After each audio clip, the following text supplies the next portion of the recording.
Hello and welcome to another episode of Autogefuehl. Today with me, AJ. I'm a petrol head and I love hot hatches. But if you're like me, you must have wondered what happens when everything is electric. Well, this might just be the answer. The Cupra Born, Volkswagen ID.3's sportier cousin, built on the same MEB platform. So, in today's episode, we're going to consider the things that makes a hot hatch special.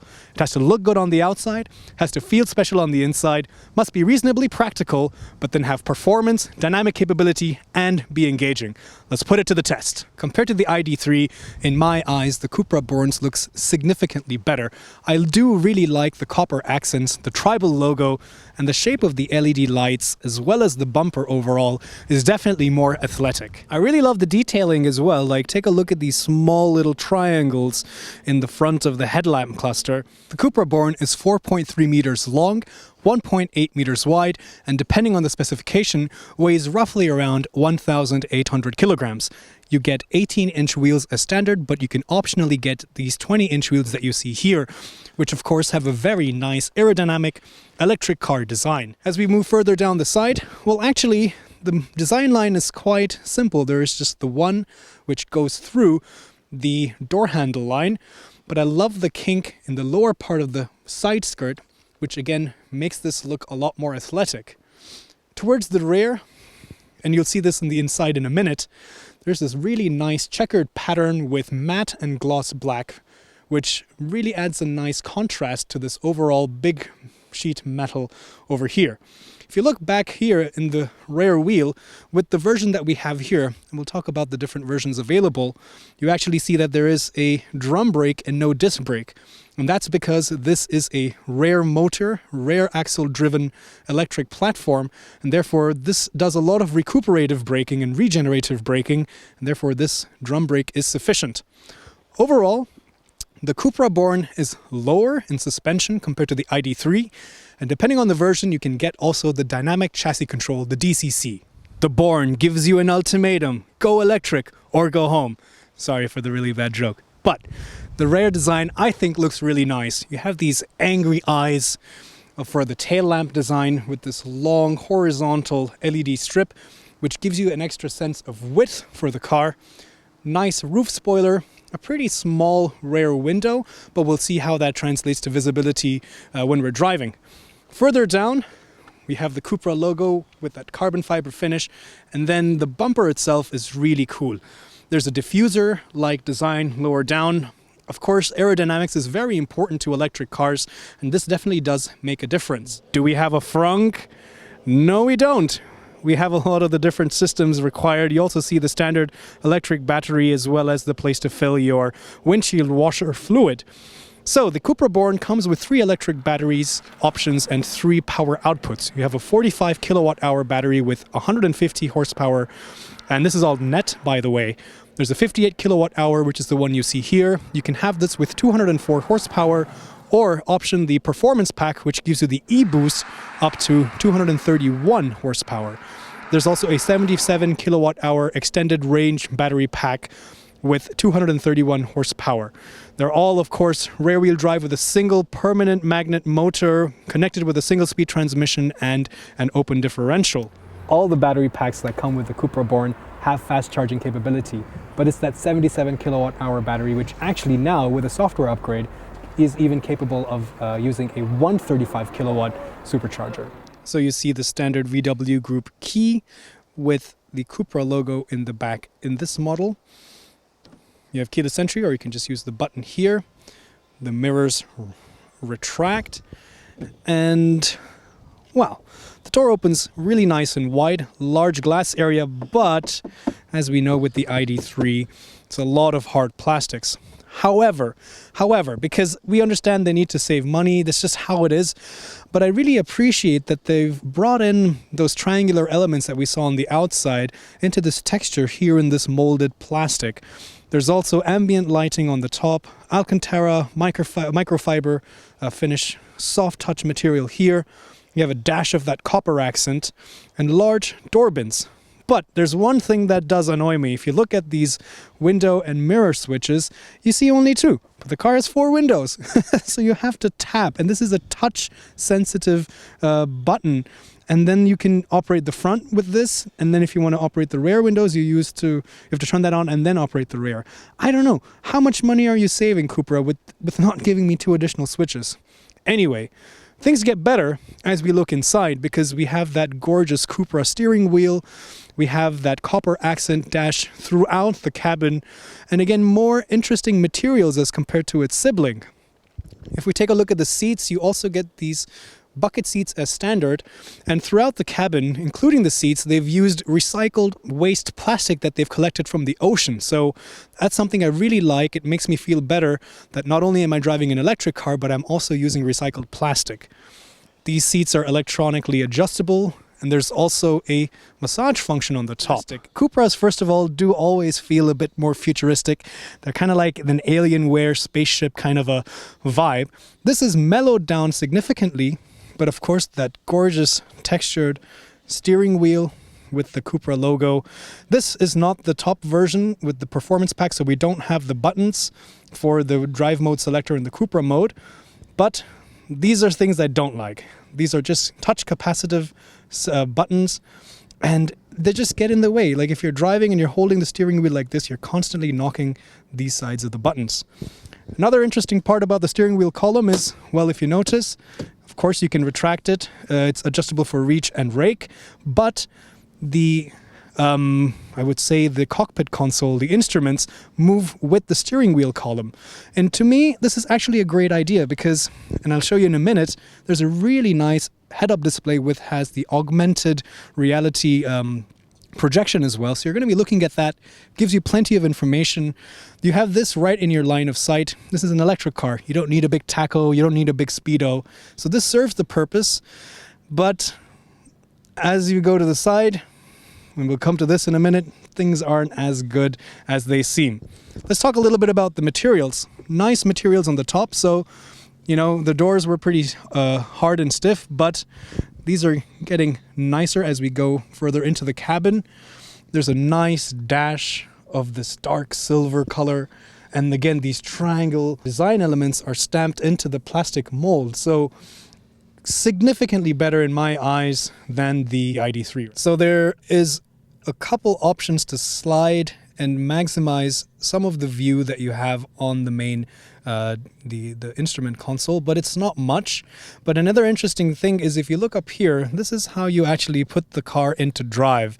So you put your foot on the brake and then you go to drive, and then if you press it again, you go to the B, which is the has a lot more aggressive interference with the recuperation system.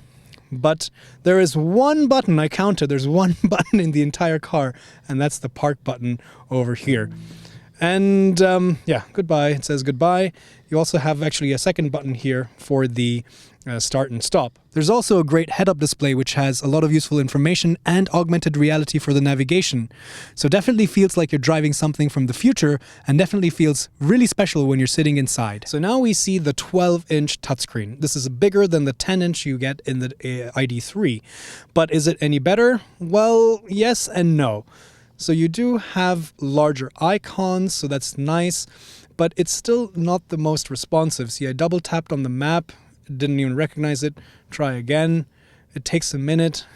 It doesn't really zoom and pan as quickly or as intuitively.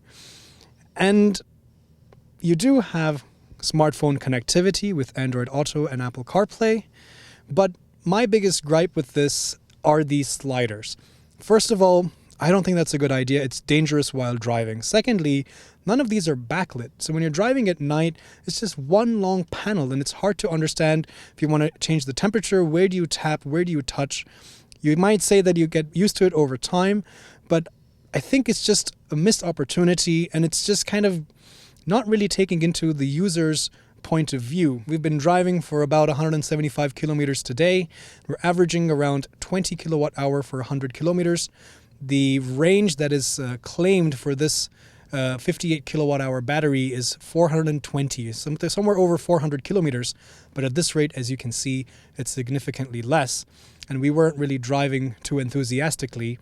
But You can optionally get the heat pump. You can try to keep your seat heater and your steering wheel heater off, be more gentle with the accelerator pedal, and you might see numbers around 18.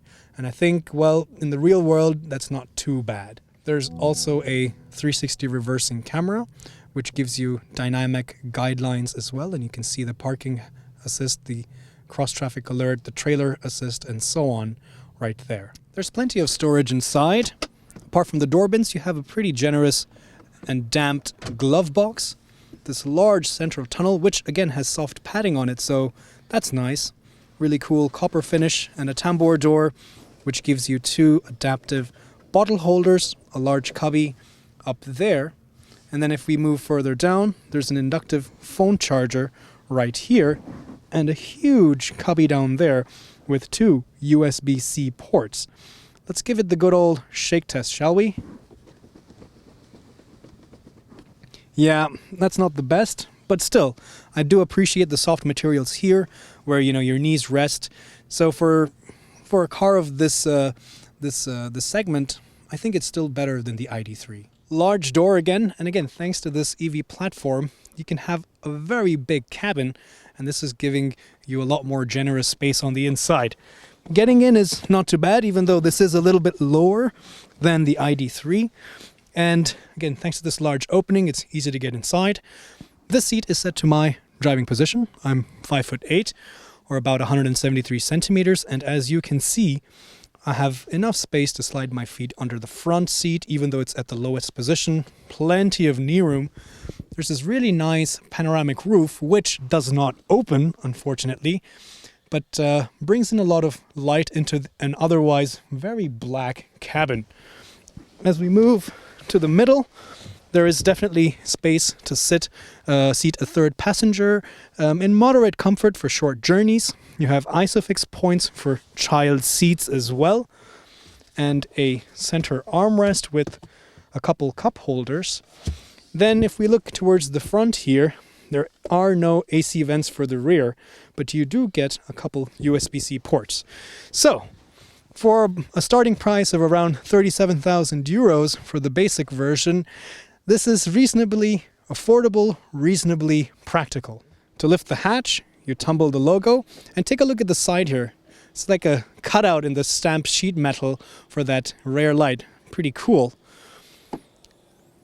Pretty cavernous trunk, if you ask me. Plenty of space to load suitcases, for example. I can show you. Here's my standard issue cabin trolley bag. It fits vertically, and there's plenty of space for more. So airport trips, not a problem. In fact, I was chauffeured to the airport in an ID3 and it took all my luggage, no problem. The floor can also be lowered, as you can see, but right now we have the cables down there. And if you take a look at the seat, we have a 60-40 split folding rear seat with a ski hatch. We have another model here to show you today. This has a lighter gray color, but I think it helps that contrasting bumper stand out. But significant difference for this would be that this has the 77 kWh battery with the max output of 231 PS with that e-boost from the performance pack. If we come around to the side, another difference you notice are these wheels have a different design. They don't have that copper color, which to me I think is a bit looks better because it's a very unique color combination that Cupra has. Another difference would be that this is currently a 4-seater, so there's a big cubby hole right in the middle of the bench, which I guess you can place your iPad if you like. But the most important difference in the inside is here on the steering wheel, where you see the drive mode selector button, as well as a button to jump straight to the Cupra mode. So the Cupra Born definitely looks really cool on the outside. It makes you feel special when you're sitting inside. It's reasonably practical, so that's that first half of a hot hatch covered. But the real important bit that I'm interested in is what's the performance like, how is it dynamically, and is it engaging? So to do that, we found some beautiful mountain roads here near Garmisch in Germany. So let's go into the drive profile and select performance. Now the accelerator has a much sharper response, and there's actually even more regenerative braking to kind of mimic a sporty dynamic character of a standard IC engine with engine braking. So as soon as we get out of this little village, let's put our foot on down to the floor and see how it goes. Remember, this is rear-wheel drive, that center of gravity that's low down. It has progressive steering, and there you go. You put your foot down and you get that instant torque. And because that center of gravity is so low, it actually doesn't roll as much as you would expect for a car that's this tall. So definitely a plus point. It has an open differential, but it has, of course, an ESC system to help put the traction to the ground, or the power to the ground.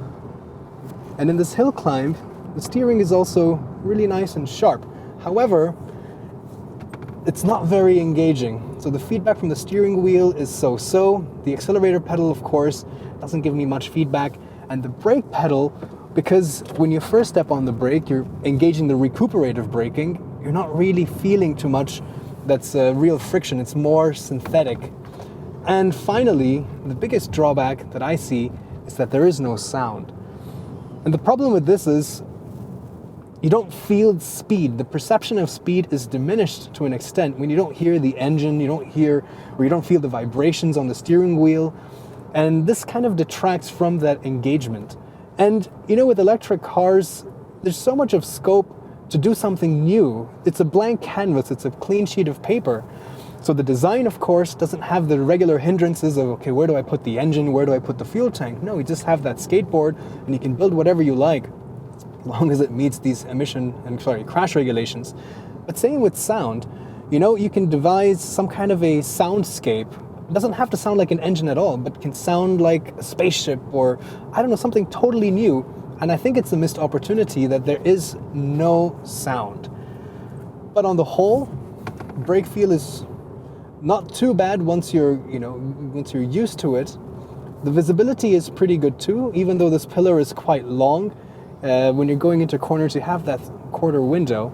The suspension also, even without the DCC in this version, definitely helps keep the car planted. You don't feel the tires screaming, or you don't feel like you're losing traction. It's all about that acceleration, because top speed at the end of the day is also not really the forte of the Cupra Born. We're driving the 204 PS, so not even the performance pack, but to be honest, when you're driving on twisty roads like this, that instant torque is plenty. That max output doesn't really make such a big difference. It's less than 30 PS difference. So it's not really a big change. So I would say that this 204 PS version is plenty fast, plenty fun. And it's not a very large car, so the dimensions are also very reasonable, and that helps you place the car in these narrow roads much easier. Rear-wheel drive gives you that nice rotation, and because there's no big clunky transaxle in the front wheels, you have a much smaller turning circle, so you can take tighter turns with more confidence. The seats are also doing a pretty decent job of holding me in place.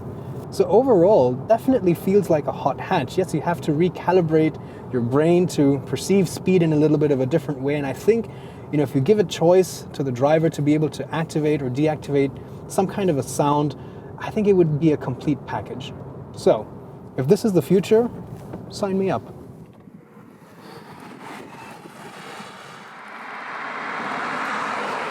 This is the top of the line version with the biggest battery pack and the full 231 horsepower output. This also gets some smaller additional features than the previous car that we were driving. So for example, because this has the performance pack and the full power output, we have the drive mode selector here on the steering wheel and a direct button to jump to Cupra mode. This also comes with the dynamic chassis control, the DCC, and it has the travel assist. There's some smaller differences as well. For example, this is at the moment only a 4-seater. And I can already tell you as we drive through this little town again, that the DCC in comfort mode is more comfortable than the standard sport suspension. So that for sure, I think, is a benefit of having this system. But another benefit of having this system is the improved dynamic capability. So we're coming out of the town. Let's push the Cupra button to jump to Cupra mode and floor it. whoa, this feels even sharper than the performance mode actually. So the power output itself might not be significantly different, and the capability of the motor as well might not be significantly different, but just the tuning when this Cupra mode is so much more aggressive. The steering weight is a little bit heavier, but still feedback isn't significantly different. This being the bigger battery pack, of course it weighs a little bit more, but to be honest, you don't feel that weight. And coming out of a corner with this rear wheel drive platform, putting your foot down really gives you a nice rotation, a nice push mid-corner. The DCC also does an even better job of keeping the car planted. I'm still missing that sound though, which I guess we'll have to see. Because of the aggressive regenerative braking, if you let go of the accelerator pedal, it's easier to make the car dive in even faster. Progressive steering again, the same as before. So ultimately, I think this definitely takes the Cupra Born to the most capable level. And if I'm honest, because this car is, well, supposedly a hot hatch, you would want to take it out of the town, come to some mountain roads to enjoy the drive, which means you need to be able to reach the mountains first. So this larger battery pack will afford you more range, and the added weight doesn't really make a big difference. It's not a significant hindrance in the dynamic capability of this car. So at the end of the day, if you can afford it, go the whole hog and get this top of the line, big battery and full power output version of the Cupra Born.